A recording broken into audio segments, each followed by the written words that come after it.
Salut à tous et bienvenue dans cette nouvelle chronique de Flo. Alors que les bars et les restaurants viennent de rouvrir leurs portes cette semaine, les discothèques, elles, restent toujours fermées jusqu'à nouvel ordre. Elles subissent de plein fouet cette crise sanitaire sans précédent. Un véritable coup dur pour ce secteur qui était déjà en crise depuis des années. Pour en parler plus en détail, j'ai donc joint par téléphone Patrick Malvaez. Il est président du syndicat national des discothèques et des lieux de loisirs. Patrick Malvaez, bonjour. Bonjour. Merci d'accepter de répondre à nos questions. Alors, les discothèques ont dû fermer leurs portes depuis le 14 mars dernier partout en France. Pour le moment, elles n'ont toujours aucune date de réouverture. J'imagine que c'est une période qui est particulièrement difficile. Comment le vivez-vous ? Ce qui est difficile, c'est surtout de ne pas savoir. Quelquefois, il vaut mieux se savoir condamné que d'être dans le doute et d'être dans le couloir de la mort. C'est un peu cette impression-là. Alors, je m'excuse de la brutalité de la comparaison, mais c'est un peu ce que j'ai voulu faire en vous répondant ainsi. Les discothèques le vivent très très mal. Vous savez qu'il y a 1600 établissements en France pour les discothèques au sens pur du terme.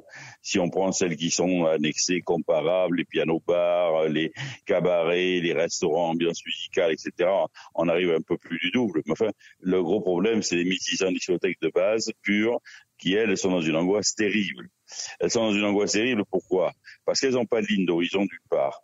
Parce que d'autre part, les exploitants de ces entreprises sont des entreprises qui sont très patrimoniales, qui appartiennent à des gens qui ont investi leur argent personnel, parce que les banques ne prennent pas aux discothèques. On est des vilains petits canards.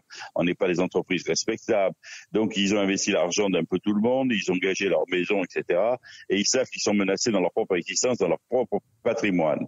Et puis, finalement, les deux gros problèmes, c'est la disparition des entreprises et la disparition des emplois. La disparition des entreprises, c'est dramatique. Nous avons fait un sondage, 312 discothèques chez nous, plus de 31,2 qui répondent qu'ils envisagent de ne pas reprendre après. Oui, on va y revenir justement sur ce sondage, mais est-ce que vous restez optimiste néanmoins pour une réouverture peut-être à la fin du mois de juin ? Pour la fin du mois de juin, je suis pas du tout optimiste, je crois pas du tout. Courant juillet, à la rigueur, je suis en train de négocier. J'ai rencontré vendredi soir des députés à l'Assemblée nationale avec qui nous avons discuté, la commission tourisme.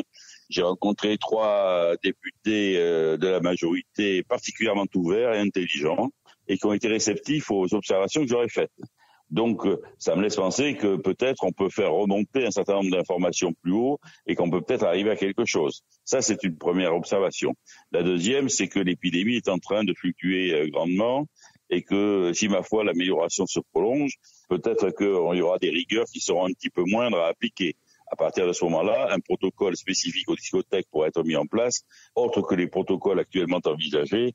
Il n'est pas question de mettre une personne pour 4 mètres carrés dans une discothèque, ni que tout le monde fasse les balles masquées tous les soirs. Alors, on va évoquer d'abord, d'un point de vue économique, ce que ça représente, quel impact justement a cette crise aujourd'hui, concrètement sur le plan économique pour l'ensemble des discothèques. Sur le plan économique, c'est très simple. Il y a 25 000 salariés qui sont à l'arrêt. Il y a 1 milliard d'euros de chiffre d'affaires qui est réduit à zéro. Et je parle de chiffre d'affaires annuel. Donc, on fait le prorata temporis, on n'est pas loin de la vérité. Si on est 3 ou 4 mois, vous divisez par 3, ça fait 300 millions d'euros qui sont déjà partis en fumée. Donc, le chômage partiel pour 25 millions d'employés, c'est énorme. Il faut savoir aussi que nous versons tous les ans 30 millions d'euros à la SACEM pour payer 17 ou 18 000 auteurs, compositeurs, artistes qui sont diffusés dans nos lieux et qui sont rémunérés par l'argent que nous gagnons. Ce qui est quand même aussi des emplois indirects qu'il faudrait ajouter. Et puis, nous embauchons habituellement des extras pour faire des soirées, des artistes, des musiciens, tout ça c'est terminé. Oui, donc les dégâts sont importants. Alors ils sont au chômage partiel, il n'y a plus du tout de collecte de TVA de notre part, bien entendu, il n'y a plus du tout de chiffre d'affaires, et les exploitants, souvent des exploitants individuels, entrepreneurs individuels, ces établissements n'ont pas de revenus personnels, ils peuvent pas manger, ils peuvent pas vivre, ils n'ont rien. Et est-ce que à ce jour vous avez pu obtenir quand même une aide de l'État pour tenter de subvenir justement à cette crise ou pas du tout ?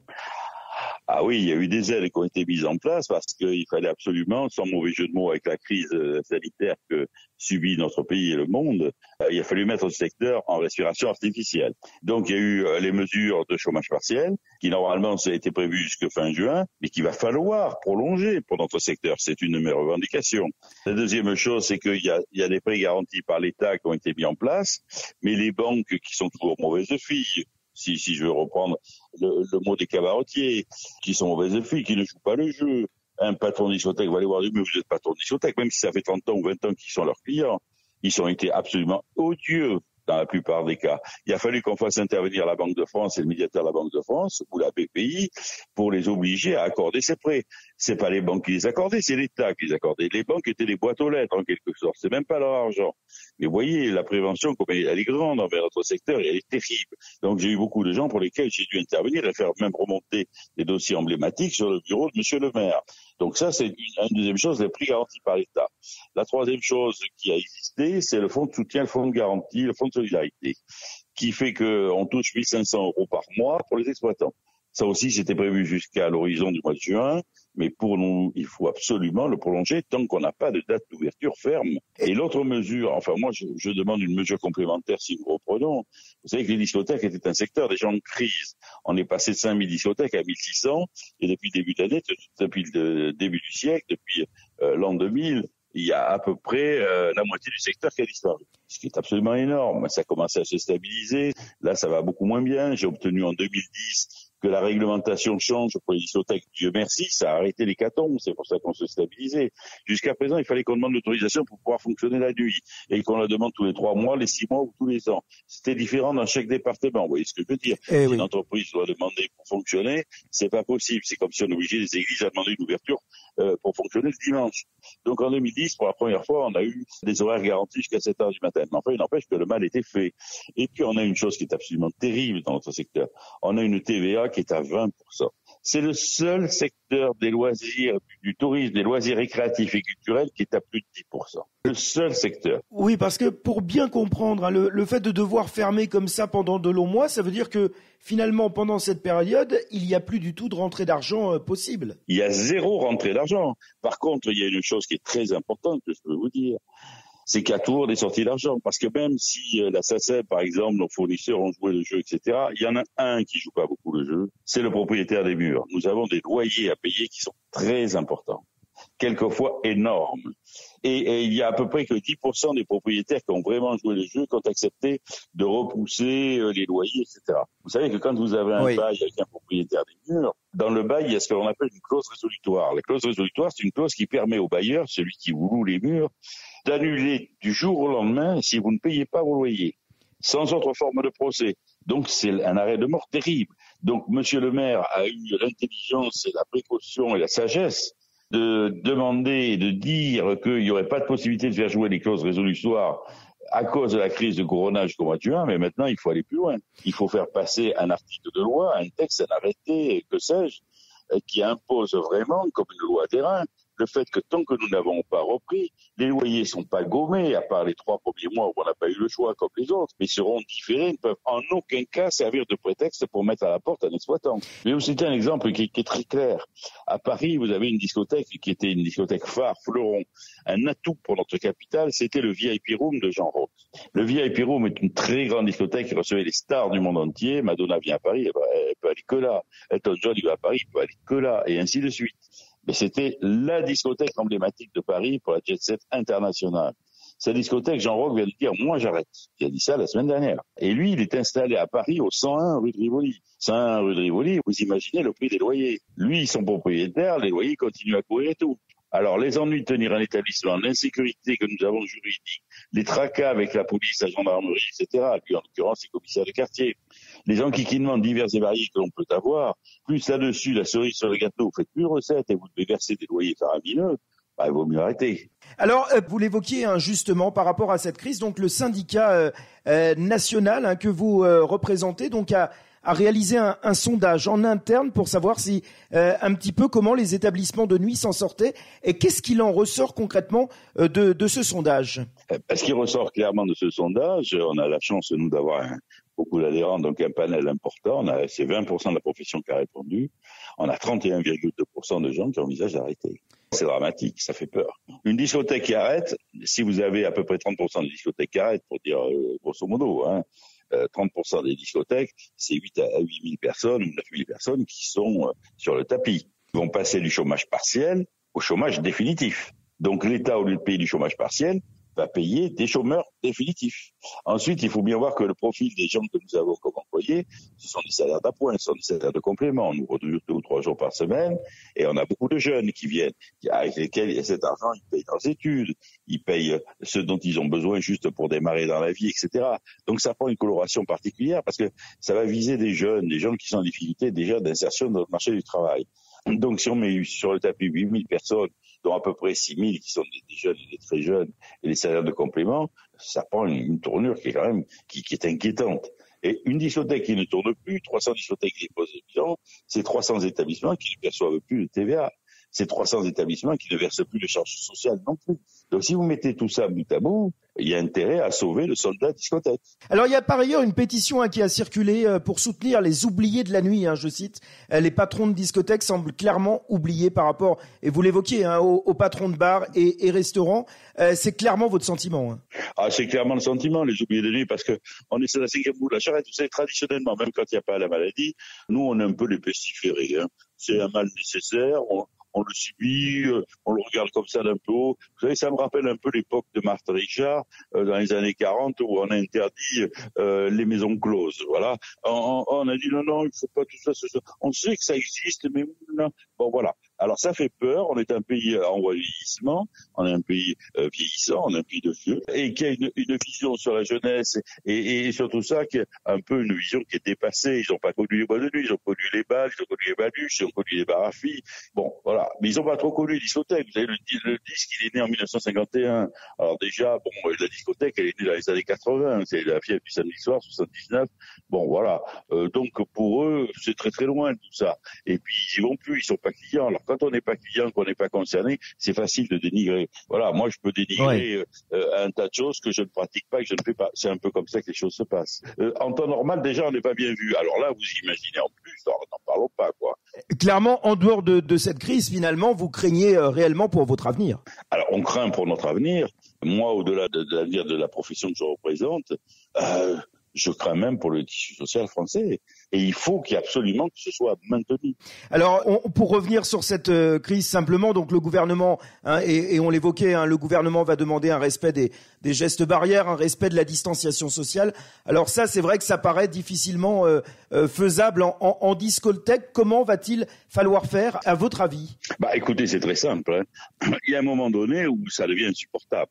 Si on veut nous appliquer les gestes des bistrots, parce que nous, on n'est pas des bistrots, nous, on dépend du ministère de la Culture, on fait partie des loisirs et des salles de spectacle, des salles de culture populaire peut-être, mais enfin, ça fait partie de ce tissu-là.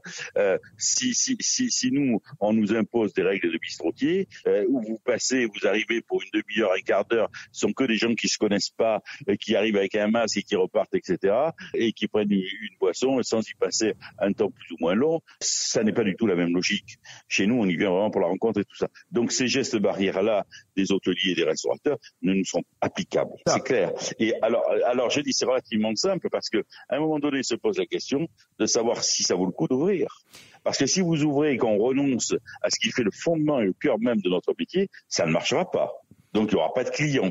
Donc ils ne viendront pas en discothèque. Donc est-ce qu'il vaut mieux ouvrir et perdre de l'argent ou est-ce qu'il vaut mieux rester fermé et ne pas en perdre ? Ne pas perdre de l'argent, c'est déjà en gagner. Si on ouvre là dans des conditions très mauvaises, c'est pas possible. C'est pour ça qu'il faut absolument qu'on arrive sur un accord pour avoir des gestes barrières qui soient adaptés à nos lieux et qui ne soient pas les mêmes que pour les bistrots ou les restaurants. Oui, parce que limiter le nombre de personnes sur les pistes de danse, limiter le nombre de personnes qui entrent en discothèque, est-ce que ça vous paraît possible ? On peut limiter le nombre de personnes qui rentrent. On peut parfaitement faire mettre les gens, avant d'entrer en discothèque, en file indienne avec un espace correct, les faire porter un masque, faire du gel hydroalcoolique en rentrant. On peut séparer le lieu de paiement avec une vitre ou un moyen de protection pour le personnel. On peut privilégier la monnaie électronique plutôt que les échanges d'argent. On peut réaménager l'espace intérieur pour faire que les rentrants ne croisent pas les sortants.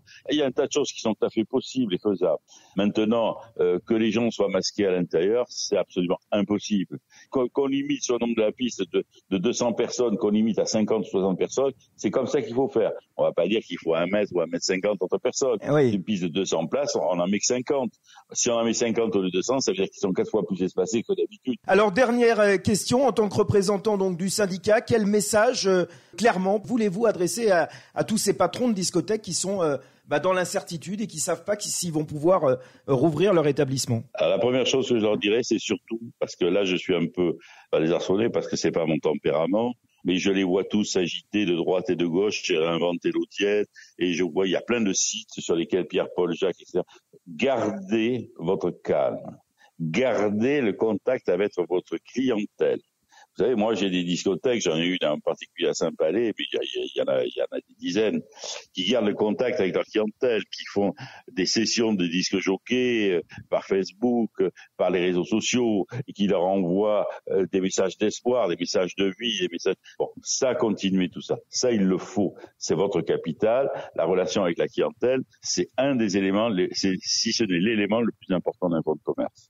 Donc, gardez ce sens de la fête.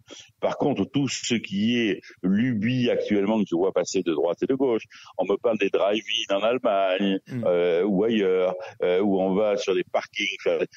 Ça, ce sont des shots, c'est one shot, c'est un coup, comme ça, où on va faire une rêve dans sa voiture un peu particulière. Mais c'est pas ça qui va faire vivre une entreprise. Je leur dis aussi, faites très attention, parce que vous avez une multiplication en ce moment de disques jockeys qui s'érigent patrons sur les sites sociaux et qui organisent des soirées. Eux, ils pensent à gagner de l'argent pour eux et ils n'ont pas la tête d'une entreprise. Voilà, je dis faites très attention, ne mettez pas sur orbite des fausses valeurs, des mirages et des vendeurs de vent finalement. Pensez à votre entreprise, à sa pérennité, à votre personnel, soyez serein. Les mesures de sauvegarde actuellement, elles sont là. Mon boulot, moi, je vais essayer de les pérenniser le temps de pouvoir les fermer. Si on peut ouvrir au plus tôt, parce que moi, je garde quand même l'horizon du mois de juillet en tête, même si ce sera août et septembre après, je n'en sais rien. Oui. Moi, je ne perds pas l'espoir par rapport au mois de juillet. Il faut rester serein, il faut garder le contact avec sa clientèle, surtout garder le contact avec sa clientèle. Donc, faites très attention là-dessus. Je dénigre pas, je trouve que c'est très bien. Il y a un site sur les DJ et patrons de boîte qui existe, que j'ai parcouru encore cet après-midi, où il y a une sorte de solidarité et tout. Tant mieux, si on peut se rapprocher, c'est parfait, j'en suis ravi. Mais faites très attention, les vraies valeurs, ce sont les entreprises et nos salariés. Eh bien, merci beaucoup Patrick Malvaez de nous avoir répondu. On rappelle que vous êtes le président du syndicat national des discothèques et des lieux de loisirs et vous êtes particulièrement impacté donc par cette crise du Covid-19. Merci à vous. Merci beaucoup. Retrouvez cette interview sur mes différents réseaux sociaux, Facebook, Twitter, LinkedIn, ainsi que sur ma chaîne YouTube, Florent Thierry, journaliste. Et n'oubliez pas de vous abonner. Je vous dis à très bientôt pour une nouvelle chronique.